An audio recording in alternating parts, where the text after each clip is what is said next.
She was already dead when she smiled. Half her body melted, blood boiling in the vacuum, and still she drove a rusted detonator into the brain of a beast that had swallowed cities whole. Around her, silence. Humans didn't scream in battle anymore. They'd learned to kill quietly. And worse, they liked it. But what happened next will shock even those who thought they'd seen everything. But first, let's go back to the beginning. The vessel Rezik commanded, a cathedral of war suspended in low orbit, hummed with the satisfaction of a completed purge. Beneath her, the planet bled molten grief through cracks in its mantle, cities devoured in silence by tsunamis of fire. The ionosphere flickered with auroras born not from natural beauty, but from the electromagnetic death throes of satellites ripped apart by gravitic lances. Earth was dying, and it made no sound the Zalari could hear. Rezik stood at the edge of the command deck's viewing sphere, arms folded, eyes unreadable behind her helm's obsidian slit. She was bred for this. Not born, not raised. Forged. Her neural lattice was optimized for conquest, empathy purged from her genetic schema centuries ago. To her, the notion of Earth's resistance was laughably irrational. The humans had no hive unity, no psionic command lattice, not even quantum shield arrays. They hurled chemical projectiles at warships that could bend time, and yet they had fought. Bitterly, individually, desperately, with a violence that did not seek victory, but cost. That was what disturbed her, though she would never name it aloud. The cost. For every annihilated city, 5 Dominion drop cruisers vanished beneath the clouds. For every shattered continent, data spires reported unsanctioned detonations of antimatter warheads, human-made, crude and suicidal, yet horrifyingly effective. Their soldiers didn't retreat. They rigged themselves to explode. Their pilots rammed.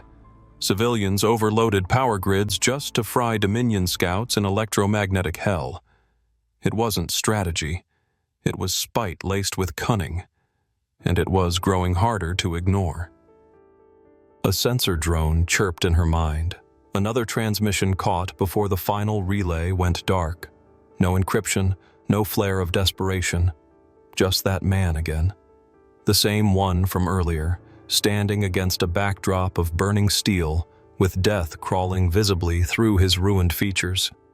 He looked into the camera like he was looking through it. Like he knew who would watch.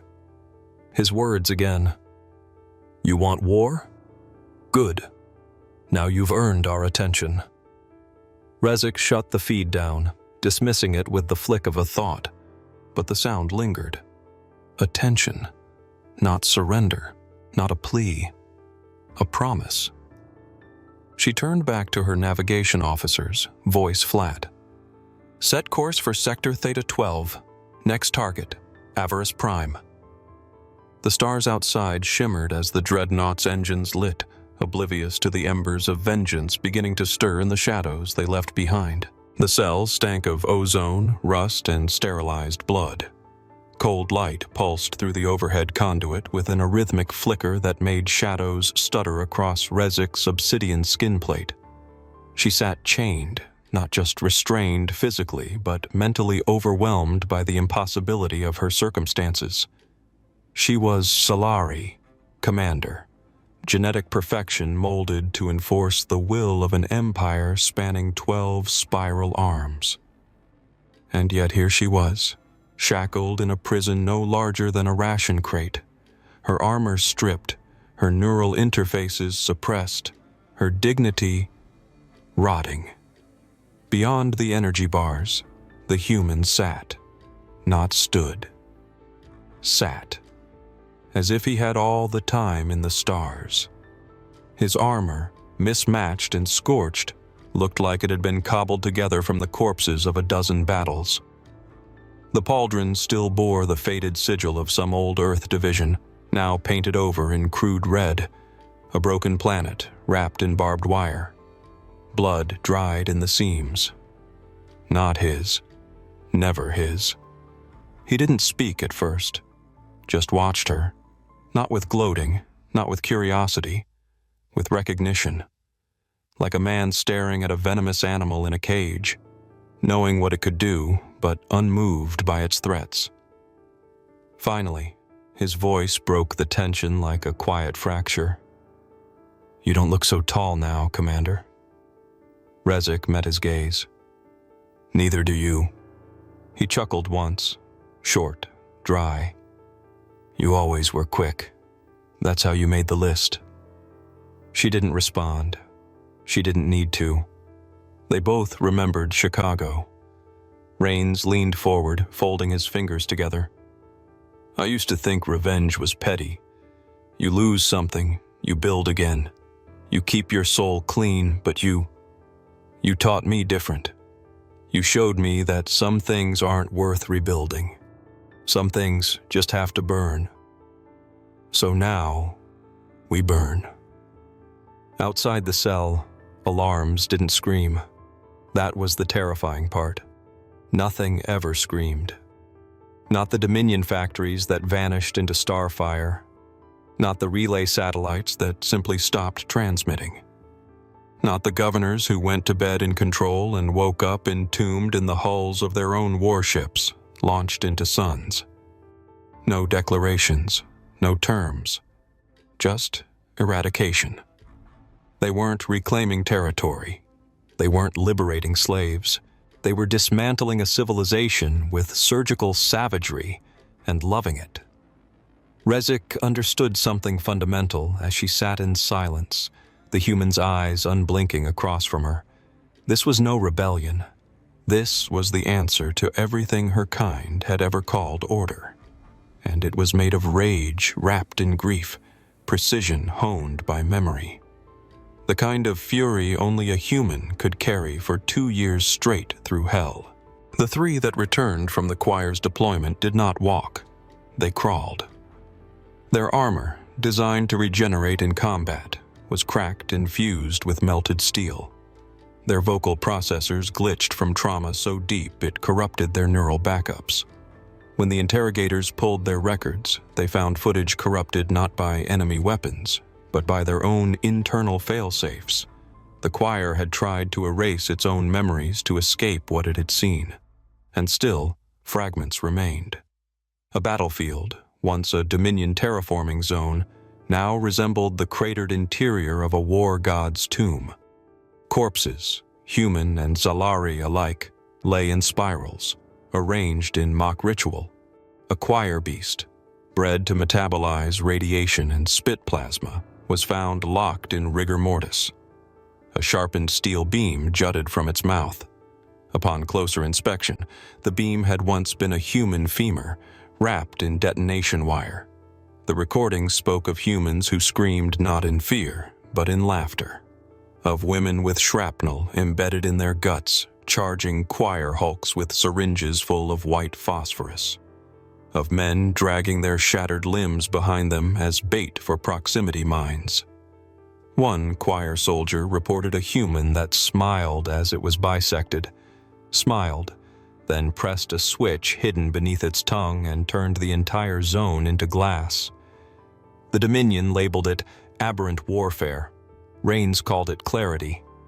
He wasn't leading armies. He was unleashing trauma.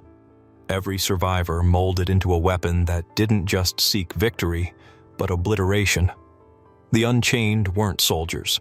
They were apostles of vengeance.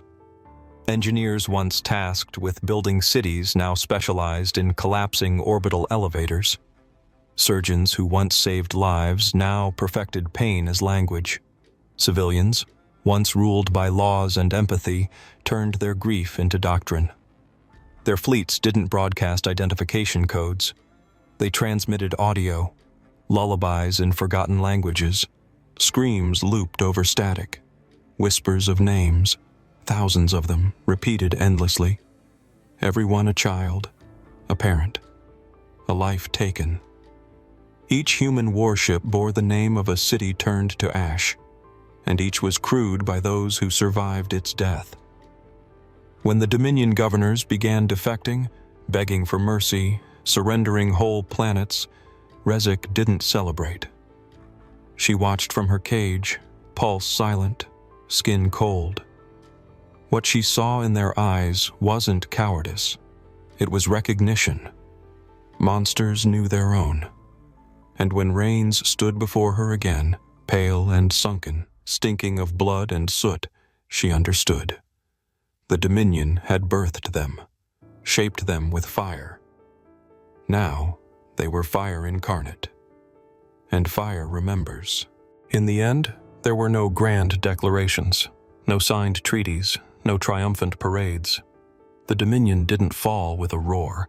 It withered, piece by piece, its screams swallowed by the cold vacuum of justice delivered without mercy. Planetary systems, once dense with trade and culture, now drifted in silence, blackened relics suspended in the wreckage of pride. Artificial suns flickered like dying hearts. Orbiting defense grids spun without purpose, their automated targeting systems locked on phantoms that would never return. The core worlds, once the seat of a dominion that had ruled for millennia, became mausoleums of arrogance. Entire populations reduced to scorched silhouettes on crumbling streets. Biodomes collapsed inward, their air turned to poison. Archives wiped. Memory pools drained. It was not just conquest, it was erasure. The kind of annihilation that stripped even the idea of resistance from the bones. Search parties were dispatched, first from surviving border colonies, then from neutral species who feared the silence more than the war. They found nothing. No remnants of the humans who had burned the galaxy clean. No command signatures. No diplomatic envoys. Not even corpses. The ships had vanished. The soldiers dissolved, like fire returning to smoke. The galaxy whispered. Rumors festered. Some claimed they'd gone deeper, beyond mapped space, building weapons inside black holes where no light escaped. Others believed they had evolved, shedding biology entirely and becoming something vaster, colder, will given form, vengeance eternal. There were even those who worshipped them, lighting candles to the ghosts of Earth, praying they would never return. But one signal, torn from the ruins of a Dominion relay post, slipped through the void. A transmission caught mid-collapse, faint as breath on glass. The voice was low, intimate, not a threat, but a truth spoken from a place deeper than rage. You taught us how to kill planets, but we taught you why. A beat. Then the voice of a child, garbled but unmistakable, soft as a memory weaponized. Happy birthday, Daddy. No coordinates followed. No warning. Just static, and then silence. In that silence, stars across dozens of systems began to die. Not from nova, not from age, from intent. And as the light drained from the edges of known space, those who remained understood. The humans hadn't just survived. They had ended, and in doing so, had become the very thing the Dominion once claimed to be, gods of consequence.